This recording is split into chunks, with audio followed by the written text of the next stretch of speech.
Shalom, Bapak Ibu Saudara. Kita meneruskan tema besar kita untuk mencoba mendefinisikan umat kerajaan itu yang ada di luar dunia kekristenan. Kemarin kita sudah berbicara mengenai pelayanan di luar perkemahan dari Ibrani 13. Kita bisa melihat dasar teologisnya di sana.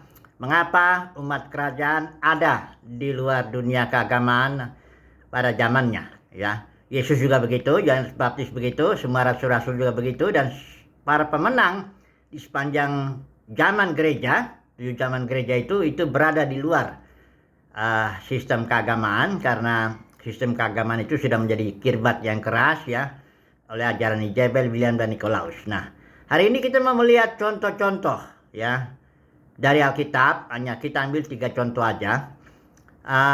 Bagaimana umat kerajaan, umat Tuhan itu sebenarnya ada di luar dunia keagamaan pada zamannya itu, ya.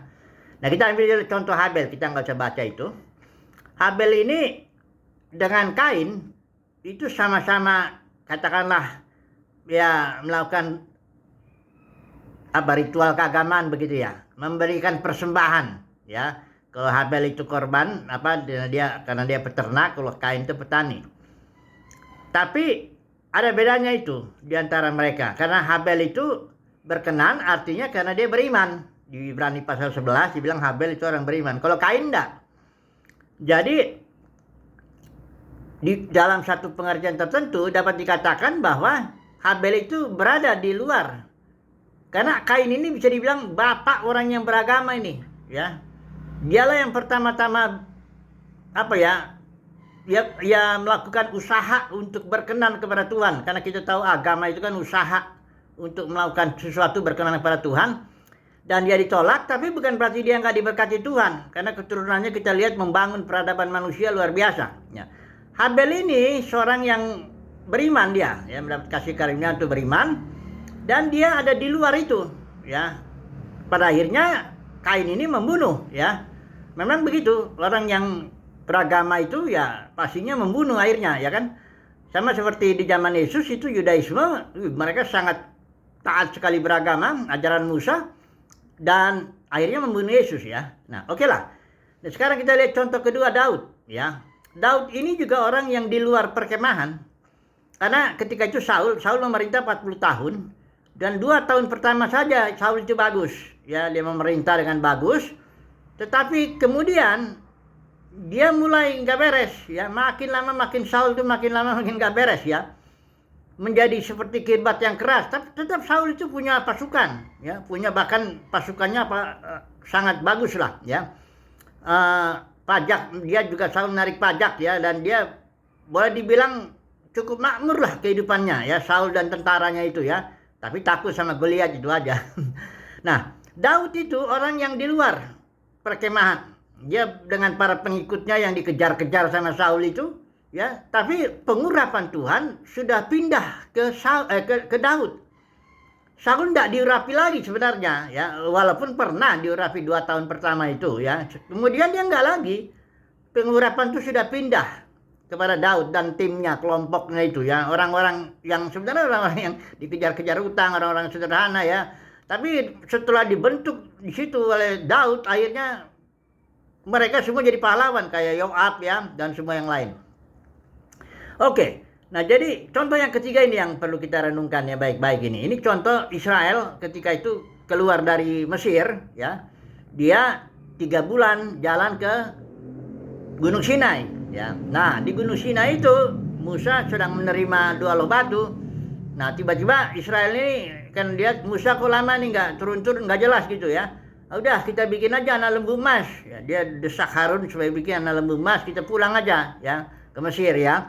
Nah, ketika Musa lihat itu, ya, Tuhan bilang itu, lihat bangsamu udah memberontak, ya, turun, ya. Setelah Musa lihat turun, dia marah, pecahkan itu 2 loh batu itu, dan dia bilang begini. Ini ada di Keluaran 32, ya, ayat yang ke-26 saya baca. Maka berdirilah Musa di pintu gerbang perkemahan itu, ya. Pintu gerbang artinya tidak di dalam perkemahan. Musa beradanya di pintu gerbang perkemahan itu dan dia bilang, siapa yang memihak kepada Tuhan, datanglah kepadaku. Jadi Musa ada di luar itu ya, di luar perkemahan, dia ada di pintu gerbangnya itu, dan dia tantang, siapa yang memihak kepada Tuhan, datanglah kepadaku. Akhirnya seluruh Bani Lewi yang datang. Nah, sebenarnya setelah ini kasusnya harusnya keimaman itu seluruh orang Israel, Keluaran 19 sudah lihat itu. Tapi akhirnya karena peristiwa anak lembu emas, keimaman itu jatuh kepada suku Lewi saja. Nah, saudara lihat ini pasal pasal 33 ayat 7. Sesudah itu Musa mengambil kemah dan membentangkannya di luar perkemahan. Perhatikan ya, jauh dari perkemahan orang Israel, dan menamainya kemah pertemuan. Perhatikan lagi, setiap orang yang mencari Tuhan, keluarlah ia pergi ke kemah pertemuan yang di luar perkemahan. Yang mau cari Tuhan itu harus keluar. Kenapa? Karena perkemahan Israel itu sudah tidak lagi menyembah kepada Tuhan, ya. Saudara kalau lihat khotbahnya Stefanus ini ya, di Kisah Para Rasul pasal 7, ini dikatakan ini, ayat 41 ya. Pada waktu itu mereka membuat sebuah anak lembu dan sebagainya. Ayat 42, maka berpalinglah Tuhan, membiarkan mereka beribadah kepada bala tentara langit. Nah, ini pertanyaan Tuhan. Apakah kamu mempersembahkan kepadaku korban sembelihan dan persembahan selama 40 tahun di padang gurun itu, hai kaum Israel? Jadi enggak mempersembahkan dia. Tidak pernah, kata Tuhan. Malahan kamu mengusung kemah Molok, bintang dewa Revan, dan patung-patung yang kamu buat. Jadi setelah anak lembu emas masih ada lagi. Mereka udah enggak menyembah Tuhan 40 tahun itu perkemahan itu Israel itu. Tapi apakah Tuhan pelihara? Oh jelas. Berkat Tuhan itu selalu. 40 tahun Israel meminta air, meminta daging, kadang-kadang ya macam-macam. Diberkati. Kadang-kadang orang Kristen suka salah ya. Kalau dia diberkati, dia merasa itu tandanya dia benar. Kok bisa begitu ya? Saya punya anak 3. Saya jelaslah memberkati mereka semua. Saya memberikan semampu saya apa yang ada sama saya. Tapi bukan berarti saya melakukan itu bukan karena mereka itu taat sama saya selalu atau menyenangkan saya selalu, apa, bukan begitu. Karena saya bapak yang mengasihi anak saya. Jadi kalau Bapa di sorga memberkati kita itu bukan tanda bahwa kita benar di hadapan dia, enggak.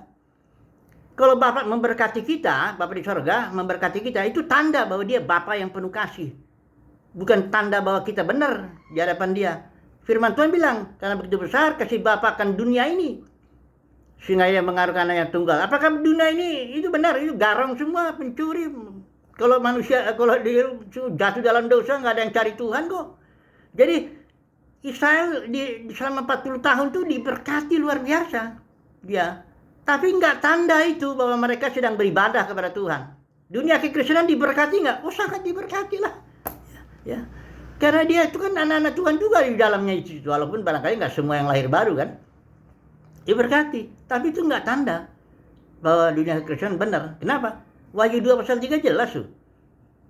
Ada ajaran Jebel, Bian, Nikolaus yang sudah memang diterima dalam dunia kekristenan, ya. Nah, jadi intinya umat kerajaan atau umat Tuhan, suku Lewi dalam kasus Musa ini, dia di luar perkemahan. Kemah pertemuan tuh, kemah Musa tuh adanya di luar perkemahan, nggak di tengah-tengah perkemahan itu.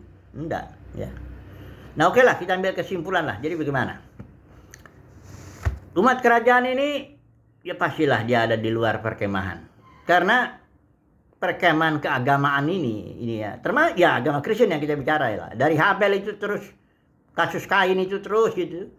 Emang dunia keagamaan itu ya begitu, akan mengeras dan akhirnya ya bahkan dia membunuh ya lawannya yang dianggapnya sesat gitu ya. Yang dianggapnya bidat. Sejarah kekristenan penuh tuh dengan orang-orang yang dianggap bidat, dianggap sesat, dibakar hidup-hidup itu. Oke lah, jadi kesimpulannya semoga saudara dan saya mendapat kasih karunia lah ya untuk dipanggil, dipilih Tuhan menjadi umat kerajaan dan berjalan di luar perkemahan, kita melayani ya dan menyenangkan hati Tuhan. Haleluya, amin.